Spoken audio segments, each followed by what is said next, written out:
మేము తెలంగాణలో ఏం కోరుకుంటాం? పవన్ కళ్యాణ్ ముఖ్యమంత్రి అవుతాడు ఇక్కడ? ఆంధ్రాలోనే దిక్కు లేదు, పవన్ కళ్యాణ్ ఇక్కడే ముఖ్యమంత్రి అవుతాడు. హే గైస్, ఎలా ఉన్నారు? ఇమాజిన్ ఒక లీడర్ ఆంధ్రప్రదేశ్ తెలంగాణ నుంచి విడిపోయినప్పుడు బాధతో 11 రోజులు అన్నం మానేశారు. విభజనలో ఆంధ్రప్రదేశ్ కి అన్యాయం జరిగింది అనే బాధ ఆయనలో విపరీతంగా పాతుకుని పోయింది. అదే లీడర్ కొన్ని నెలల ముందు ఆంధ్రప్రదేశ్ చెట్ల మీద తెలంగాణ వాళ్ళు దిష్టి పెట్టారు, అందుకే కొబ్బరి చెట్లు నాశనం అయిపోయాయి అన్నారు. ఆ లీడర్ కి ఆంధ్రప్రదేశ్ అంటే ప్రాణం. ఆంధ్రప్రదేశ్ కి అన్యాయం చేసిన తెలంగాణ అంటే కోపం అప్పట్లో. కానీ ఇప్పుడు అదే లీడర్ తెలంగాణ ఫార్మేషన్ డే రోజున తెలంగాణలో నవ నిర్మాణ సభ పెట్టాలి అనుకున్నారు. కానీ ఆ సభకి తెలంగాణ పోలీసులు పర్మిషన్ ఇవ్వలేదు. ఆ లీడర్ ఎవరో మీకు అర్థమయ్యే ఉంటుంది. ఎస్, మన deputy CM power star Pawan Kalyan garu. ముందు ఇక్కడ కొన్ని కాంట్రడిక్షన్స్ గురించి మాట్లాడదాం. నేను వీడియో ప్రూఫ్స్ తోనే మాట్లాడతాను, ఏదో నా సొంత స్టోరీస్ క్రియేట్ చేసినవి కాదు. సో శ్రోతలు గమనించాలి. ఫస్ట్ గద్దర్ గారి గురించి పవన్ కళ్యాణ్ గారి కామెంట్స్ చూద్దాం. గద్దరన్న వెన్నులో బుల్లెట్లు దిగితే గద్దరన్న నా దగ్గరికి వచ్చాడు. ఒకటి అడిగాడు, ఆఫీస్కి వచ్చి మన జర్నలిస్ట్ కాలనీలో ఉండే Janasena office. First of all అది నిజమా కాదా అని చెప్పడానికి గద్దర్ గారు ఇప్పుడు లేరు, చనిపోయారు. గద్దర్ గారి మీద కాల్పులు జరిపింది, గద్దర్ గారి వెన్నులో బుల్లెట్స్ దింపింది ఏప్రిల్ 6, 1997లో. అప్పుడు ఉమ్మడి ఆంధ్రప్రదేశ్కి సీఎం ఎవరో తెలుసా? చంద్రబాబు నాయుడు గారు. ఇప్పుడు పవన్ కళ్యాణ్ గారు ఎవరితో కలిసి ఉన్నారు తెలుసా?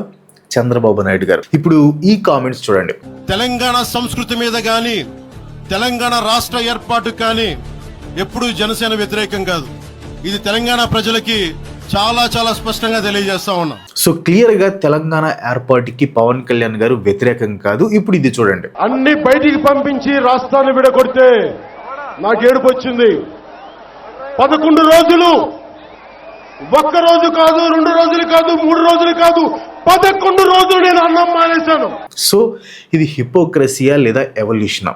అక్కడ ఉన్న జర్నలిస్టులు కోనసీమ మీద పవన్ కళ్యాణ్ గారు చేసిన కామెంట్స్ గురించి క్లారిఫికేషన్ అడిగితే పవన్ కళ్యాణ్ గారి ఆన్సర్ చూడండి. మీరు మనం మాట్లాడదు కోనసీమ గురించి, మీరు ఇలా మాట్లాడితే సపోజ్ నేను ఏ సందర్భంలో మాట్లాడాను ఎన్ని పక్కన పెడితే తెలంగాణ నాయకులు అందరూ ఎంతమంది ఆంధ్రాని ఎన్ని రకాలుగా తిట్టారు. ఆంధ్ర కొడకల్లారా అని ఎన్నిసార్లు అన్నారు. అంటే మేము ఉన్నాం దాంట్లో ఎవరున్నారని? ఆంధ్ర వాళ్ళంటే ఎవరండి? మాదిగలు లేరా? మాలలు లేరా? వైశ్యులు లేరా? రెడ్డి సామాజిక వర్గం లేదా? బీసీ వర్గాలు లేరా? గౌడలు లేరా? యాదవులు లేరా? అంటే అందరిని తిట్టినట్ట. సో వాళ్ళు తిట్టారు కాబట్టి మనం కూడా తిట్టొచ్చు, వ్యాలిడ్ పాయింట్. బట్ మధ్యలో కులాన్ని ఎందుకు తీసుకురావడం? అసలు దీంట్లో లాజిక్ ఎక్కడైనా ఉందో చెప్పండి. అడిగిన క్వశ్చన్ ఒకటి, దాంట్లో అసలు స్కోప్ లేని క్యాస్ట్ ని ఇరికించారు. ఇప్పుడు ఇది చూడండి. తెలంగాణ ప్రజలకి ఆంధ్ర మీద విద్వేషం లేదు, తెలంగాణ నాయకులందరికీ విద్వేషం లేదు. తెలంగాణ ఏర్పాటు కావాలని కోరుకున్నారు కానీ ఆంధ్ర ప్రజల మీద ఎక్కడా విద్వేషం చూపించలేదు. బట్ అది నిజమా అంటే పవన్ కళ్యాణ్ గారు కాదు అని చెప్తున్నారు. మీకు పచ్చటి పొలాలు, గలగల పారే గోదావరి నది, ఎటు చూసినా పచ్చని పంట పొలాలు, కోనసీమ కొబ్బరి తోటలు మాకు లేవు. మేము అన్యాయానికి గురయ్యామని చెప్పి ప్రతి తెలంగాణ నాయకులు మాట్లాడి ఆంధ్ర కొడకల్లారని మనం తిట్టించుకున్నాం. తెలంగాణలో మనల్ని ఆంధ్ర కొడుకులు దోచేశారని చెప్పి మనల్ని తిట్టి తరిమేశారు. బేసిక్ గా ఇక్కడ ఏంటంటే ప్రజెంట్ ప్రతిదీ డిజిటల్ అయిపోయింది. మనం పబ్లిక్ గా మాట్లాడిన ప్రతి మాట రికార్డ్ అయి ఉంటుంది. సో ఇలాంటి కాంట్రడిక్టరీ కామెంట్స్ చేసినప్పుడు అపోజిషన్ వాళ్ళు సైలెంట్ గా ఉంటారు కదా, పాత వీడియోస్ అన్ని బయటికి తెస్తారు. ఇప్పుడు సోషల్ మీడియాలో అదే జరుగుతుంది. అప్పుడు అన్ని క్లిప్స్ కట్ చేసి వైరల్ చేస్తున్నారు. మీరు మర్చిపోయారు, జనం మర్చిపోయారు, దేశం మర్చిపోయింది, గూగుల్ మర్చిపోతగా. విభజన జరిగిందని 11 రోజులు అన్నం మానేసి ఎమోషనల్ గా ఫిజికల్ గా బాధపడిన వ్యక్తి తెలంగాణ వాళ్ళ దిష్టి వల్ల ఆంధ్రప్రదేశ్లో చెట్లు నాశనం అవుతున్నాయి అని కామెంట్ చేసిన అదే వ్యక్తి ఇప్పుడు సడన్ గా తెలంగాణని కొత్తగా నిర్మించడం కోసం సభ పెట్టడం ఏంటి? ఇదే మన డిస్కషన్. ఈరోజు డీప్ డైవ్ చేసి ఈ వీడియో వెనక ఉన్న పూర్తి స్టోరీని తెలుసుకుందాం. కాంటెక్స్ట్ అర్థం అవ్వాలంటే మిమ్మల్ని గతంలోకి తీసుకుని వెళ్ళాలి. ఇప్పుడు నిన్ను గతంలోకి తీసుకెళ్తాను. రైల్లోనా, బస్సులోనా? సైకిల్ మీద. 12 సంవత్సరాల క్రితం అంటే 2014 జూన్ 2న ఆంధ్రప్రదేశ్ ఇంకా తెలంగాణ అఫీషియల్ గా విడిపోయాయి. దానికి ముందు కొన్నేళ్ల పాటు తెలంగాణ వాళ్ళు గొడవలు, ధర్నాలు చేశారు, హంగర్ స్ట్రైక్స్ చేశారు. రియల్ హంగర్ స్ట్రైక్స్ చేశారు, డూప్ హంగర్ స్ట్రైక్స్ కాదు. తెలంగాణ సాధించడం ఖాయం ఖాయం ఖాయం. కేసీఆర్ ఒక్కరే కాదు, చాలా మంది నాయకులు పోరాడి ఫైనల్ గా తెలంగాణ తెచ్చుకున్నారు. ఇండియాలో 29th స్టేట్ గా తెలంగాణ ఏర్పడింది. అయితే తెలంగాణ వాళ్ళ కష్టం ఫలించింది కానీ ఆంధ్రప్రదేశ్ కి నష్టం జరిగింది. ఎందుకంటే తెలుగు రాష్ట్రాలకి క్రౌన్ జ్యువెల్ అయిన హైదరాబాద్ తెలంగాణకి వెళ్ళిపోయింది. హైదరాబాద్ తో ఎమోషనల్ కనెక్షన్ తో పాటు ఫైనాన్షియల్ కనెక్షన్స్ కూడా తెగిపోయాయి. అండ్ ఆ టైంలో పవన్ కళ్యాణ్ గారు ఆంధ్రప్రదేశ్ కి అన్యాయం జరిగింది అని చాలా బాధపడుతూ 2016లో కాకినాడలో సీమాంధ్ర ఆత్మగౌరవ సభ ఒకటి పెట్టి స్పీచ్ ఇచ్చారనమాట. ఆ స్పీచ్ లోనే ఆంధ్రప్రదేశ్ తెలంగాణ నుంచి విడిపోయాక బాధతో 11 రోజులు అన్నం మానేశాను అని అన్నారు. రక్తాలు వచ్చేలా కొట్టి అన్ని బయటికి పంపించి రాష్ట్రాన్ని విడగొడితే నాకు ఏడుపు వచ్చింది. 11 రోజులు, ఒక్క రోజు కాదు, 2 రోజులు కాదు, 3 రోజులు కాదు, 11 రోజులు నేను అన్నం మానేశాను. అఫ్ కోర్స్ తెలంగాణ ఏర్పడింది అని ఆయన బాధపడలేదు, బట్ విభజనలో ఆంధ్రప్రదేశ్కి అన్యాయం జరిగింది అని ఆయన బాధపడ్డారు. Fast forward to 2026 May 29 Janasena party general secretary Talluri Ram Hyderabad గచ్చిబౌలిలోని సంజయ్ కన్వెన్షన్ సెంటర్ లో ఈవెంట్ పెట్టడం కోసం సైబరాబాద్ పోలీసులని పర్మిషన్ కోసం రిక్వెస్ట్ చేశారు. అండ్ వీళ్ళు పెట్టాలి అనుకున్న ఈవెంట్ పేరు తెలంగాణ నవ నిర్మాణ సంకల్ప సభ జనసేన సాధక్ సమ్మేళనం. దీనికి తెలంగాణలో ఉన్న 2000 మంది జనసేన పార్టీ వర్కర్స్ అటెండ్ అవ్వాల్సింది. ఎప్పుడైతే జనసేన ఇలా పర్మిషన్ కోసం రిక్వెస్ట్ చేస్తుందో తెలంగాణ పొలిటికల్ లీడర్స్ చాలా సీరియస్ గా పవన్ కళ్యాణ్ గారిని క్రిటిసైజ్ చేయడం స్టార్ట్ చేశారు. Congress leaders, BRS leaders, TRS leaders అనే తేడా లేకుండా ప్రతి ఒక్కరూ వరుస పెట్టి పవన్ కళ్యాణ్ గారి గురించి రియాక్ట్ అయ్యి పొలిటికల్ క్లైమేట్ ని హీట్ ఎక్కించారనమాట. ఈ హీట్ ని చూసిన తెలంగాణ పోలీసులు లా అండ్ ఆర్డర్ కన్సర్న్స్ ఉన్నాయి అని చెప్పి జనసేన అడిగిన పర్మిషన్ ని రిజెక్ట్ చేశారు. తర్వాత జనసేన కోర్టుకి వెళ్లి పర్మిషన్ తెచ్చుకోవాలి అని చూసింది కానీ వర్కౌట్ అవ్వలేదు. ఇక్కడ నాకు అర్థం కాని విషయం ఏంటంటే ఆంధ్రప్రదేశ్ విడిపోయి 12 సంవత్సరాలు అవుతుంది. 3 సార్లు గవర్నమెంట్లు మారాయి. ఇంతవరకు ఇక్కడ క్యాపిటల్ సగం కూడా నిర్మించింది లేదు. అలాంటిది ఆంధ్రప్రదేశ్కి డిప్యూటీ సీఎం అయ్యుండి వెళ్ళి తెలంగాణని కొత్తగా నిర్మించడం ఏంటి? దీన్ని హిపోక్రసీ అనాలా లేకపోతే విజన్ అని అనాలా? కింద కామెంట్ చేయండి. సరే, ఇవన్నీ పక్కన పెడదాం. ఒక డిప్యూటీ సీఎం నైబరింగ్ స్టేట్లో పవర్లో ఉన్న పార్టీ అతను పర్మిషన్ అడిగితే హైదరాబాద్ పోలీసులు law and order concerns and parking ప్రాబ్లమ్స్ని కారణంగా చూపించి పర్మిషన్ రిజెక్ట్ చేశారు. పార్కింగ్ ప్రాబ్లమ్సా? సీరియస్లీ పార్కింగ్ కారణాలతో ఆగిపోయిన ఈ మీటింగ్ ఆంధ్రప్రదేశ్ వర్సెస్ తెలంగాణ డిబేట్కి ఎలా దారితీస్తుందో చెప్తాను చూడండి. ఎప్పుడైతే తెలంగాణ పోలీసులు జనసేన పార్టీ అడిగిన పర్మిషన్ రిజెక్ట్ చేశారో సోషల్ మీడియా అంతా హల్చల్ అవటం మొదలుపెట్టింది. ఇది ఒక మీటింగ్ గురించి కాకుండా ఒక రీజనల్ ఐడెంటిటీ వార్గా మారిపోయింది. అండ్ ఈ వార్లో మెయిన్ క్యారెక్టర్ పవన్ కళ్యాణ్ గారు అయ్యారు. 2014లో జనసేన పార్టీ పెట్టినప్పుడు ఎలక్షన్స్లో పోటీ చేయలేదు, బట్ ఆంధ్రప్రదేశ్లో ఎన్డీఏకి సపోర్ట్ చేస్తుంది. ఆ తర్వాత 2016లో మీటింగ్ పెట్టి ఆంధ్రప్రదేశ్ కోసం 11 రోజులు అన్నం మానేశాను అన్నారు. అండ్ రీసెంట్గా కోనసీమ డిస్ట్రిక్ట్ వెళ్ళినప్పుడు తెలంగాణ లీడర్స్ దిష్టి పెట్టడం వల్లనే కోనసీమలో కొబ్బరి చెట్లు నాశనం అవుతున్నాయి అని అన్నారు. రాష్ట్రం విడిపోవడానికి కూడా కారణం గోదావరి జిల్లాలో పచ్చదనమే. ఆ శాపం తగిలేసినట్టుంది. ఈరోజు గోదావరి జిల్లాలో మొత్తం కొబ్బరి చెట్లతోటి, తెలంగాణ నాయకులంతా అంటారు కొబ్బరి చెట్లతో చాలా ఆనందంగా ఉంటుంది, మీరు ఏమంటుందని పచ్చదనంతో చాలా బాగుంటుందండి. ఈరోజు కొబ్బరి చెట్లు ముండలు కూడా లేవు, అంత దిష్టి తగిలింది కోనసీమకి. తెలంగాణ వాళ్ళు కుళ్ళు, వాళ్ళ దిష్టి ఆంధ్రప్రదేశ్లో కొబ్బరి చెట్లని చంపేస్తుంది అని ఒక డిప్యూటీ సీఎం కామెంట్ చేస్తే తెలంగాణ వాళ్ళు ఊరుకుంటారు చెప్పండి? అఫ్ కోర్స్ పవన్ కళ్యాణ్ గారు ఈ కామెంట్స్ చేసినప్పుడు తెలంగాణ లీడర్స్ రియాక్ట్ అయ్యారు, అపాలజీ చెప్పాలి అని డిమాండ్ చేశారు. అపాలజీ చెప్పకపోతే పవన్ కళ్యాణ్ గారి సినిమాల్ని ఆపేస్తాం అని కూడా వార్నింగ్ ఇచ్చారు. ఓకే, ఇదంతా అప్పుడు. కానీ ఇన్ని మాటలు అనేసి ఆంధ్రప్రదేశ్ కోసం అన్నం మానేశాను అని చెప్పిన వ్యక్తి ఇప్పుడు వెళ్ళి తెలంగాణని కొత్తగా నిర్మిస్తాను అంటే అక్కడ ప్రజలు కామ్గా ఉంటారా? తెలంగాణ సోషల్ మీడియా యూజర్స్ ఇంకా పొలిటికల్ ఇన్ఫ్లుయెన్సర్స్ పవన్ కళ్యాణ్ గారిని క్రిటిసైజ్ చేయడం స్టార్ట్ చేశారు. ఒకప్పుడు తెలంగాణ సపరేట్ అయినప్పుడు ఆంధ్రాకి సపోర్ట్ చేసి తెలంగాణ వాళ్ళ దిష్టి తగిలి ఆంధ్రప్రదేశ్ పచ్చదనం పోతుంది అని కామెంట్ చేసి తెలంగాణ ఫార్మేషన్ డే రోజున వచ్చి క్యాపిటల్లో పొలిటికల్ మీటింగ్ పెట్టడం, తెలంగాణని ఇన్సల్ట్ చేయటం అంటూ పవన్ కళ్యాణ్ గారిని జనసేనని ఒక రేంజ్లో క్రిటిసైజ్ చేశారనమాట. వీళ్ళు క్రిటిసైజ్ చేయటం, ఫ్రస్ట్రేట్ అవడంలో తప్పులేదు. ఎందుకంటే దాదాపు 60 సంవత్సరాల పాటు తెలంగాణ కోసం స్ట్రగుల్ అయ్యి చివరికి 2014లో తెలంగాణ తెచ్చుకున్నారు. జూన్ 2 అనేది వాళ్ళకి జస్ట్ ఒక గవర్నమెంట్ హాలిడే మాత్రమే కాదు, June 2 carries deep historical and emotional wait.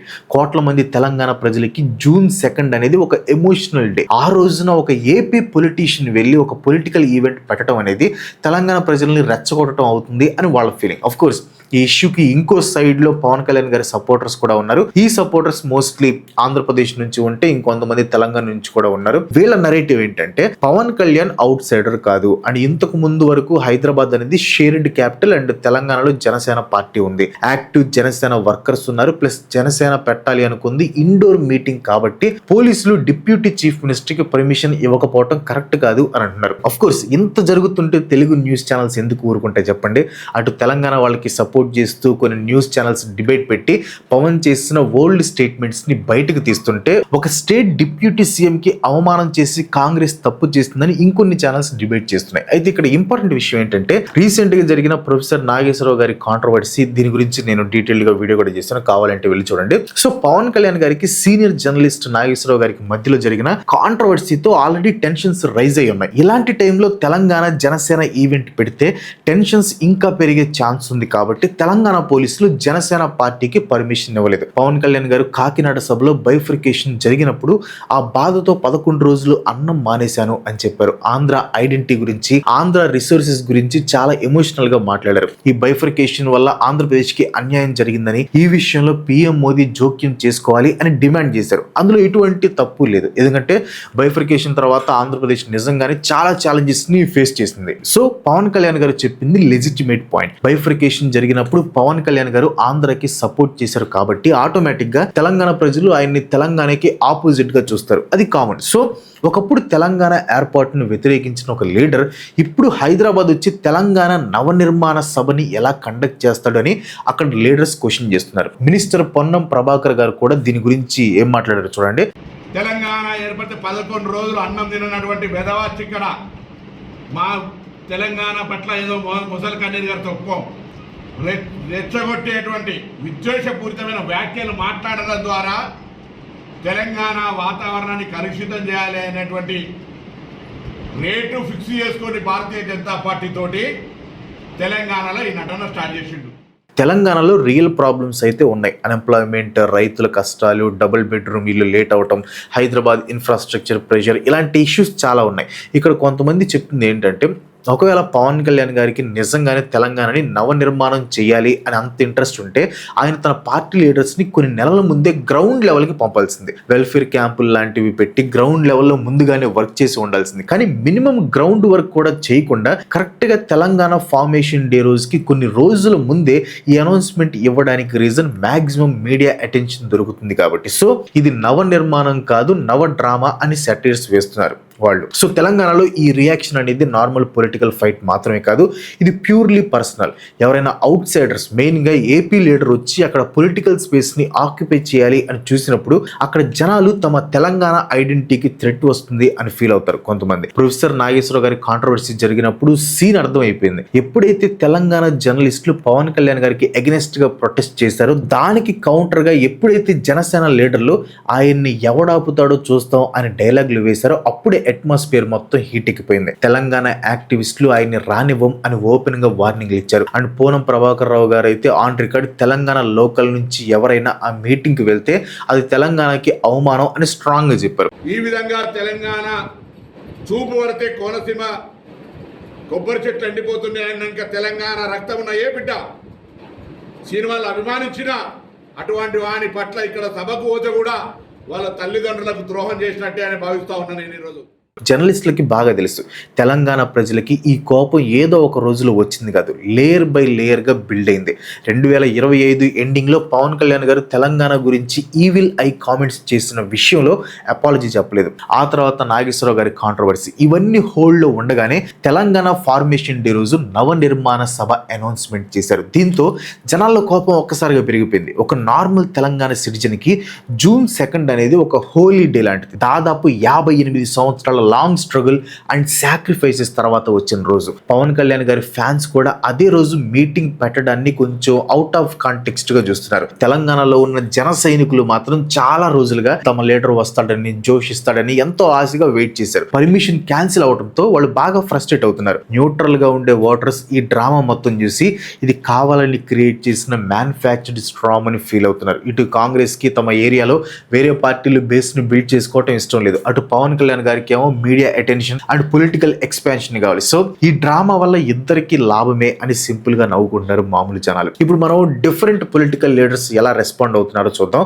Janasena reaction, మేము పెట్టేది జస్ట్ 2000 మందితో ఇండోర్ లో జరిగే ఒక పీస్ఫుల్ మీటింగ్ అని జనసేన చెప్తుంది. పోలీసులు పర్మిషన్ రిజెక్ట్ చేయగానే అది కాంగ్రెస్ గవర్నమెంట్ చేస్తున్న పొలిటికల్ సప్రెషన్ లాగా ప్రొజెక్ట్ చేస్తూ కోర్టుకు వెళ్లారు. పవన్ కళ్యాణ్ గారిని కాంగ్రెస్ కక్ష సాధింపుకి గురైన ఒక విక్టిమ్ లా చూపిస్తే కార్యకర్తల్లో సింపతి పెరుగుతుంది అనేది వాళ్ళ ఫీలింగ్. అండ్ కాంగ్రెస్ గవర్నమెంట్ త్వరలో మున్సిపల్ ఎలక్షన్స్ రాబోతున్న ఈ టైంలో ఒక ఎన్డీఏ లీడర్ వచ్చి అక్కడ ఓటర్స్ ప్రెజెన్స్ ని గెయిన్ చేయటం కాంగ్రెస్ కి అస్సలు ఇష్టం లేదు. కానీ కాంగ్రెస్ దీన్ని ఒక పొలిటికల్ థ్రెట్ లా కాకుండా ఒక సెంటిమెంట్ ఇష్యూ లాగా ఫ్రేమ్ చేసి సాఫ్ట్ గేమ్ ప్లే చేస్తున్నారు అనమాట. అందుకే BC welfare minister Ponnam Prabhakar గారు పవన్ కళ్యాణ్ గారు హైదరాబాద్ లో అడుగు పెట్టే ముందే తెలంగాణ మీద చేసిన ఈవిల్ ఐ కామెంట్స్ కి అపాలజీ చెప్పాలి అని డిమాండ్ చేశారు. బీఆర్ఎస్ కవిత గారు ఆల్రెడీ పాస్ట్ లోని ఈవిల్ ఐ కామెంట్స్ మీద స్ట్రాంగ్ గా కౌంటర్ ఇచ్చారు. బీఆర్ఎస్ కి ఇది ఒక సూపర్ ఛాన్స్. ఈ మీటింగ్ గురించి పవన్ కళ్యాణ్ గారిని టార్గెట్ చేయడం ద్వారా కోల్పోయిన తెలంగాణ సెంటిమెంట్ స్పేస్ ని మళ్ళీ రీక్లెయిమ్ చేసుకోవాలి అని చూస్తున్నారు. మీ కాడ రాజధాని కట్టుకున్నాడు రాదు శాత కాదు, కానీ ఇడికొచ్చాట తెలంగాణ నవనిర్మాణం చేస్తారట. మా పని మేము చేసుకుంటాం, మా నిర్మాణం మేము చేసుకుంటాం, మా కథలు మేము పడతాం. తెలంగాణ బీజేపీ, ఇక్కడ బీజేపీ లీడర్స్ పరిస్థితి మామూలుగా లేదు. అసలే పవన్ కళ్యాణ్ వాళ్ళకి అఫీషియల్ ఎన్డీఏ పార్ట్నర్. అలాగని ఓపెన్ గా సపోర్ట్ చేద్దాం అంటే తెలంగాణ ఓటర్స్ కి కోపం వస్తుంది. అందుకే చాలా క్యాలిక్యులేటెడ్ గా న్యూట్రల్ సైలెన్స్ ని మెయింటైన్ చేస్తున్నారు. టీడీపీది కూడా సేమ్ అదే సిచ్యువేషన్. ఆంధ్రప్రదేశ్ లో జనసేనతో పక్క అలయన్స్ ఉంది కాబట్టి జనరల్ గా సపోర్ట్ చేస్తారు. కానీ తెలంగాణతో టీడీపీకి గవర్నమెంట్ కి water sharing issues, APHRC, Hyderabad shared capital questions లాంటి ఇష్యూస్ ఉండటం వల్ల టీడీపీ కూడా సైలెంట్ గానే ఉండిపోయింది. అండ్ ఆంధ్ర వైఎస్ఆర్సీపీ లీడర్స్ దీన్ని యూజ్ చేసుకుని పవన్ కళ్యాణ్ డిఫరెంట్ యాంగిల్స్ లో క్రిటిసైజ్ చేసే ఛాన్స్ ఉంది. ఆంధ్రప్రదేశ్ లో ఇచ్చిన కూటమి హామీలని నెరవేర్చకుండా ఇక్కడ ఓటర్స్ ని గాలికి వదిలేసి పక్క రాష్ట్రాల్లో ప్రెజెన్స్ బిల్డ్ చేసుకోవడానికి ట్రై చేస్తున్నాడు అని చెప్పి ఆంధ్ర ఓటర్స్ దగ్గర పవన్ గారి ఇమేజ్ ని డ్యామేజ్ చేసే ఛాన్స్ ఉంది. ది బిగ్గర్ పొలిటికల్ పిక్చర్ ఇప్పుడు మనం కొంచెం జూమ్ అవుట్ చేసి చూద్దాం. ఈ కాంట్రవర్సీ వల్ల తెలుగు పాలిటిక్స్ లో ఏం జరుగుతుందో తెలుసుకోవడానికి ఒక 4 క్వశ్చన్స్ ఉన్నాయి. అవేంటో చూద్దాం. క్వశ్చన్ నెంబర్ 1 వచ్చేసి, జనసేన నిజంగానే తెలంగాణలో జెండా పాతాలి అని సీరియస్ గా ట్రై చేస్తుందా? దీనికి ఆన్సర్ ఎస్. ఎవిడెన్స్ చాలా క్లియర్ గా ఉంది. సోర్సెస్ అవే చెప్తున్నాయి. త్వరలో జరగబోయే జీహెచ్ఎంసీ ఎలక్షన్స్ లో కంటెస్ట్ చేయటం గురించి ఆ పార్టీ లీడర్లు ఓపెన్ గా డిస్కస్ చేస్తున్నారు. జనసేన తెలంగాణ కమిటీలను రీఆర్గనైజ్ చేస్తున్నారు. ఈ రోజున జూన్ 2న కండక్ట్ చేయాల్సిన మీటింగ్ కి తెలంగాణ నవనిర్మాణ సంకల్ప సభ అని పేరు పెట్టడమే దానికి ఎవిడెన్స్. అందులో ఎలాంటి కన్ఫ్యూజన్ లేదు. క్వశ్చన్ నెంబర్ 2, ఇది సింబాలిక్ పాలిటిక్సా లేదా లాంగ్ టర్మ్ స్ట్రాటజీనా? దీనికి ఆన్సర్ 2. జూన్ 2న తెలంగాణ ఫార్మేషన్ డే రోజే హైదరాబాద్ లో మీటింగ్ పెట్టడం ద్వారా మేము దేనికి భయపడలేదు అనే ఒక స్ట్రాంగ్ సిగ్నల్ ఇవ్వటం అనేది సింబాలిక్ పాలిటిక్స్. అలాగే బ్యాక్గ్రౌండ్ లో కమిటీలు మార్చడం, కార్యకర్తల్ని ఎలెక్ట్ చేయడం, లోకల్ బాడీ ఎలక్షన్స్ కోసం ప్లాన్ చేయడం అనేది long term strategy. And question number 3 వచ్చేసి, రీజనల్ ఐడెంటిటీ పాలిటిక్స్ కి ఇప్పటికీ అంత పవర్ ఉందా? అబ్సల్యూట్ గా ఉంది. కాకపోతే 2014కి 2026లో ఉన్న సిచ్యువేషన్స్ కి కొంత చేంజ్ వచ్చింది. బైఫర్కేషన్ జరిగి ఒక డెకేడ్ అయిపోయింది కాబట్టి ఇప్పటి యంగ్ జనరేషన్ జస్ట్ సెంటిమెంట్స్ మాత్రమే చూడలేదు. వాళ్ళకి jobs and local development important. కానీ ఎలక్షన్ టైంలో జనాల్ని రోడ్ల మీదకి తీసుకురావడానికి మాత్రం లీడర్ల చేతిలో ఉన్న మోస్ట్ పవర్ఫుల్ వెపన్ ఇప్పటికీ ఆ సెంటిమెంట్. అండ్ క్వశ్చన్ నెంబర్ 4 వచ్చేసి, పవన్ కళ్యాణ్ గారికి ఉన్న పొలిటికల్ రిస్క్ అండ్ బెనిఫిట్స్ ఏంటి? రిస్క్ అయితే ఉంది. తెలంగాణ జనాల్లో జెన్యూన్ గా గుడ్ విల్ ని బిల్డ్ చేసుకోకుండా అగ్రెసివ్ గా పాలిటిక్స్ లోకి ఎంటర్ అవడం అనేది చాలా పెద్ద రిస్క్. అలా చేస్తే తెలంగాణలో ఉన్న న్యూ ఓటర్స్ సపోర్ట్ చేయకపోగా అపోజిషన్ మొత్తం పవన్ కళ్యాణ్ గారికి అగెనిస్ట్ గా ఒకటయ్యే ఛాన్స్ ఉంది. ఆల్రెడీ ఈవిల్ ఐ విషయంలో పెద్ద రచ్చ అయింది. తర్వాత జర్నలిస్ట్ కాంట్రవర్సీ, ఇప్పుడు జూన్ 2 మీటింగ్ కాంట్రవర్సీ. ఇవి ఒక నెగిటివ్ ప్యాటర్న్ ని క్రియేట్ చేస్తాయి. ఇక్కడ ఒక బెనిఫిట్ కూడా ఉంది. ఒకవేళ ఈ రూట్ ని ఆయన చాలా కేర్ఫుల్ గా నావిగేట్ చేసి గ్రౌండ్ లెవెల్లో క్యాడర్ ని బిల్డ్ చేసుకుని రేపు జీహెచ్ఎంసీలో కొన్ని సీట్లు గెలిస్తే మాత్రం తెలంగాణలో జనసేన అడుగు పెట్టచ్చు. ఈ విషయంలో మీరు ఏమనుకుంటున్నారు? పవన్ కళ్యాణ్ గారు జెన్యూన్ గా తెలంగాణ డెవలప్మెంట్ పైన ఇంట్రెస్ట్ గా ఉన్నారా, లేకపోతే ఇది ప్యూర్ గా ఒక పొలిటికల్ పవర్ ప్లేనా? కామెంట్లో చెప్పండి. మనం నెక్స్ట్ డిబేట్లో మళ్ళీ కలుద్దాం. No abuse, no argument. Jai Hind. That's all today. ఈ వీడియో మీకు అనిపించింది కింద కామెంట్లో పోస్ట్ చేయండి. వీడియో నచ్చితే లైక్ కొట్టి మీ ఫ్రెండ్స్ అండ్ ఫ్యామిలీకి తప్పకుండా షేర్ చేయండి. ఇలాంటి వీడియోస్ మళ్ళీ చేయాలంటే మీ సపోర్ట్ తప్పకుండా ఉండాలి కాబట్టి ప్లీజ్ డూ సబ్స్క్రైబ్ అండ్ పక్కన ఉన్న గంట సింబల్ కూడా యాక్టివేట్ చేయండి. ఇంకో మంచి ఎపిసోడ్తో మళ్ళీ కలుసుకుందాం. సెలవు. Bye bye.